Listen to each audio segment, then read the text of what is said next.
Indonesia, the largest archipelago in the world, boasts a rich maritime heritage and today stands as a leader in the maritime industry. With over 17,000 islands and a vast coastline, Indonesia is home to some of the busiest ports in the world. The country's strategic location at the crossroads of major sea lanes connecting the Pacific and Indian Oceans makes it a hub for international trade and commerce. Indonesia prioritizes maritime connectivity development, as envisaged in its vision as the global maritime fulcrum. Indonesia has established and continued to implement a set of national policies for an advanced logistics distribution through maritime transportation, as part of efforts in reducing price disparity and stimulating growth in economic activities. In 2021, Indonesia gained merchandise export growth rate of 40.7% and transport service export growth rate of 34.6%, with the total container throughput of 14 million TEUs. Although COVID-19 pandemic has brought unprecedented economic impacts throughout the world, Indonesia's economy expanded 5.31% in 2022, significantly higher than the global economic growth rate of the same year. Through its leadership in the G20 presidency and ASEAN, Indonesia has been promoting the spirit to grow stronger together.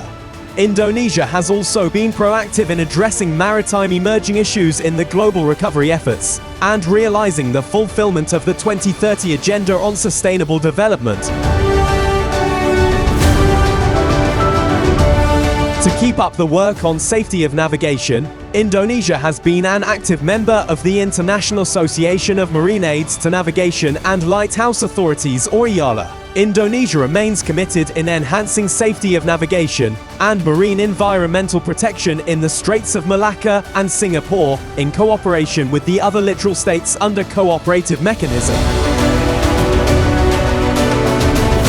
Indonesia reaffirms its commitment to protecting marine environment through the implementation of IMO conventions.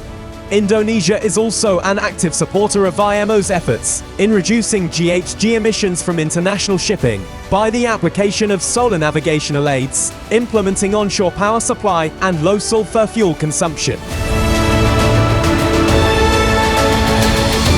Indonesia has implemented a maritime single window, known as Integrated Carrier Single Submission.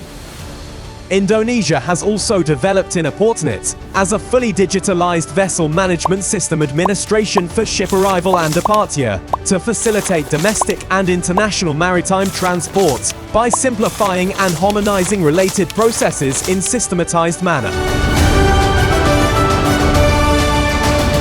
Indonesia consistently supports human resources development in the maritime sector to enhance the capacity and knowledge of maritime human resources. Indonesia is also committed to strengthening the competence of seafarers and significant role of women in the maritime sector by supporting the work of the Women in Maritime, as well as encouraging women's involvement in the shipping sector. As a member of the IMO Council, Indonesia would bring its extensive expertise and experience in the maritime industry to the table. The country's commitment to maritime safety, environmental protection, and the sustainable development of its maritime sector would make it a valuable asset to the Council. The government of the Republic of Indonesia conveys its gratitude and appreciation for the support of member states during Indonesia's membership in the Council for 2022 to 2023. It will be an honor for Indonesia to serve again in the Council for the next biennium 2024 to 2025 and continue its commitment to strengthening the role of IMO and developing a sustainable world maritime sector under a motto: our commitment to safety, security and sustainability at sea.